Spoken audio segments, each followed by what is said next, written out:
zo onye na no ne Okongwu dibia de receive ife address e ife na ade unu were unu unu ya nwa onye mba unu ya nwa onye na-ekwu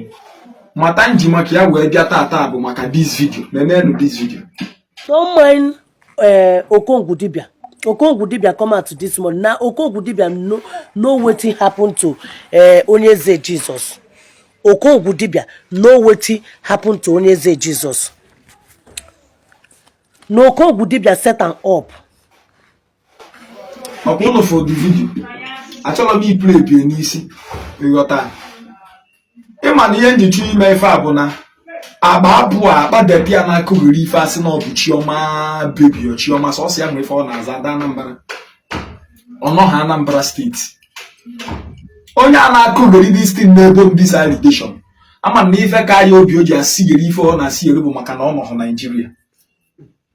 Because ọ bụ na ọ nọ Nigeria egwu ama nkwu emepe ọnụ because ọ bụ na ọ nọ Nigeria wee kọọ ife a ọ nwere polisi eje eme ebe afọ ọ bulie gbaa ya akwụkwọ na court ọ pụzi ya na court o weta evidence gosi na aka m dị ike ana m kidnap Onyeze Jesus ji eme gịnị ka m eji Onyeze Jesus mee kedu na ihe mme nwaanyị a aya gwa m ihe nke nye ya peji nke ọma na-eji elu m orie ego m gọnahụ m onye ọbụla support waya olie ego gọnahụ ma ya eme mmụọ pụta na n'elu obi chibi ike na maka ọ dịbụ ọ ga-agwụ onye ala ọ nwere ife ọ ga-abụ mmadụ kwuo ihe ejizi maka na ọ bụ onye ala wee gbu ya nkịtị ịghọta dịsịrị nchụ ime na-ama m kwụsịdebe ebe a ọ mmesịa ya na nke a bụ ka m wee gwa ụlọ akshọn na-achị ibido tekibe mmesịa ya ebe a the rest mmemesi ya na kamera ọ bụ eziokwu na ọ dị ipiri gbuo ya mmemme nwunye arrest mmeburu nwunye ịghọta maka na ọ ma ebe tere aka so this is the only way m esi wee handle case ogologo okwu adọrọ n'oge mgbede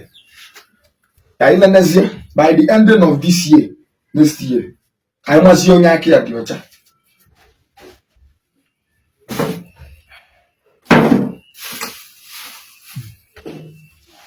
nwa dị ekwukwo nke n'okwu okwu na mmegolu ya emesịa mgbakọ wee fụsị na ife abụkwa oke ọfọ egbe a na-agba anyanwụ biri ọsị nkwuo okwu na nkwụsikwala n'okwu na ofe anụnwa nọ ife ngwala ofe a ka ọ ga-emelụ na ife a na-agba ofe a bụ njọ na mma udan bag ọfọ nwa si oge ihe eji wee mee njọ elukwana yes na ka ife a si mee mmadụ bụ ome allegation wee sị na ọmụma ife mee my brother my uncle m na aka ndị n'ife merie ofe aga ọkwụmagọ mana ama m na ọ gị nwa na-afụ na mmụọ na-afụ na ife na-afụ na nzuzo ọ bụrụ na ife this woman kwuru ada Chioma onye Abatete ọ na-aza ada Anambra Chioma baby na Facebook ọ bụrụ na ife anụnwa okwu bụ eziokwu ofe agbuo m chụba m chụba ife niile mụ na faso ekwekwana m ndụ ọ bụrụ na aka m dị n'ife mere Onyeze Jesus na aka m dị n'ife merie na mma mgbọs ka esi kpalụ ka esi wee bulie na ọ bụrụ otu ndị ọzọ si wee nụ ka m si nụ wee jụọ ese wee gwa nke ife si wee mee na aka m dị n'ife mere Onyeze Jesus etigo ngụ n'obi chụba m mana ọ bụ ụgwọ na aka m adịrọ na ife niile dị sumanụ na-ekwu against me bụ asị na ọka ọ weta n'ishie ma imeji na-eme ya nte emie imo mgbe sị na ebe ọbụla dị sumanụ nọ gbuo ya ife nkwu kill am mmesi ebela na mma enye gị ọbagwu so the option is two ọ bụrụ na ife okwu bụ eziokwu gbuo m nwa mana ịkpụ na ife okwu bụ asị gbuo ya before ending of this month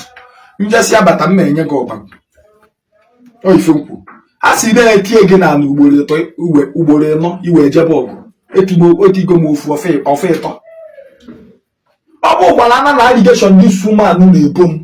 na-asị ka ọ na-asị na allegation ka ọ na-ebokwasa m na ọ nwere ife mmeghe na aka m dị ọcha this woman na-ama ndịkwa ndụ fụ ọma ndị ndụ ụmụ ya ọma ndị ndụ zụsị ya a sị m na ị ga-achụba nya maka nwere ihe gbasara mụ na famili ya onye akpọ m afa so nya ka m na-efesi a sị m na ọma ndịkwa ndụ fụ ụmụ ya ka fato ofu a sị m na ọ bụ na ife Chioma baby nwa onye Abatete kwu n'isi m na-asị ka ọ na-asị kpoto m ka ọ wee tanishie na imeji na-emie nta emie imo na ọ nwere ife mmeghe n'aka m dị ọcha na ọ bụkwa na-asị ka ọ na-asị ọ bụkwa na m amalụ ife ọbụla gbasatala onye eze Jizọs kidnapping ya ọfa asị gị gbuo ọ bụkwa na aka m dị ọcha ọfa asị gị onye na-ebo m allegation agbuo ya ngọ ya ka ọ dị ọbụbọ efe adịgoro dị ọbagbu ya eje ọrụ maka ọgwụ ọbụla dị ya ọbagbu erigbo mmadụ ọ bụrụ na ife okwu n'isi mbụ eziokwu gbuo mụnwa kill me nke abụọ nke I'm waiting for the people ya sị m na ife ọbụla na-eyi echi I will be the I'm ready enwere mmemme nwe police ma kpọnwụrụ ya bi this is the only thing mmemme and obi ya ebe I must get my justice yes unless ma ọ pụtara na social media were ya datin okwu allegation afọ obo failing to do so chioma ya nwụ ife ya emega mee ọmụ kwuru ya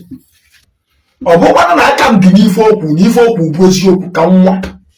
na-eme ide anyị ife nkwu ọfọ kwere na n'ihe m na-ekwu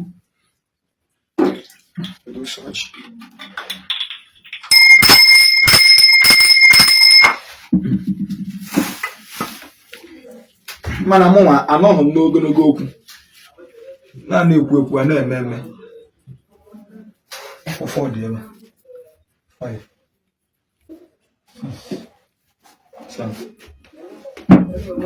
ọgwa nwa ọsọ ka mụ ife m kwuo n'ọnụ ya bịa mmezi ka mụ erigwe m ụwa gabiga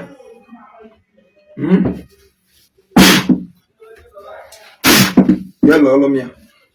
a sị na ife afọ ịyọ nwaanyị n'anya ọcha ọjụ na ọ ga-eme ya na inye nkwụ ọkụ na ọ ga-eme ya nkwụ ọkụ ka m na-enye gị kulie jebe ọgụ anụ m agbaghị ya agba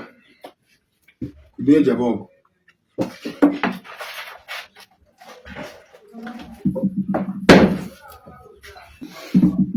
ama m na some of you ya apụta sị na ọnwa efe m eghe echi niile na ọmụ ka ama nke a gakwa m ntị ka m gwa ụmụ okwu ma irrigation m wee zigwa ọkụ ife ọ ya eme ọ bụkwala ana na ife okwu bụ eziokwu ofe agbuo m and mmebe a na-emesi n'echi niile ka m megharịa ya ofe agbuo m mọta ọ bụrụ na aka m dị ọcha ka ofe anụ nwa je gbuo ya that is the only way I can get my justice n'aka m dị ọcha ịghọta so ife sọ ọnụ na-akọ nwa ya eme ife dị m n'obi because this woman na-etogo nji agbụ ya nkịtị otego o ji chọba m okwu starting from my page ọ na-alụ m n'iyi ma agbụ ya nkịtị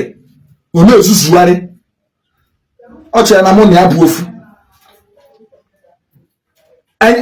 since ka ị na-abụrụ onwe gị ụmụ asị gị bụọ ụmụ ọmụsị o ji abụsịsịrị ụmụ fesi na ụmụazị bụ mmụọ zụọ n'udo ejo na ịma mmiri na ọmụ ka ị ga-efesi anyị amazi mbe na bụ nke ka oke ịghọta afọ na onye pụtazi ọbụ na ode enwe views ọ chọba ife oyi eji okongwụsị maka amụkọrọ ana na-ejirikwala ana m na vidio like this na na-aga viral onye ọbụla ka ikwala ana n'ihu vidio na-enwe view onwebe kọmentị onye ọbụla werụzi ya na-akọ sort of nonsense mana nke okwu ga-agbadi ndị de ya apụta chọma afọ ọzọ ma ahịa si na efe afọ okwu bụ eziokwu mana ọ bụrụ na asị chioma bebi ya atakpọtasịkwa afọ niile allegation mama ndị na-aka kọtụ ọda vidio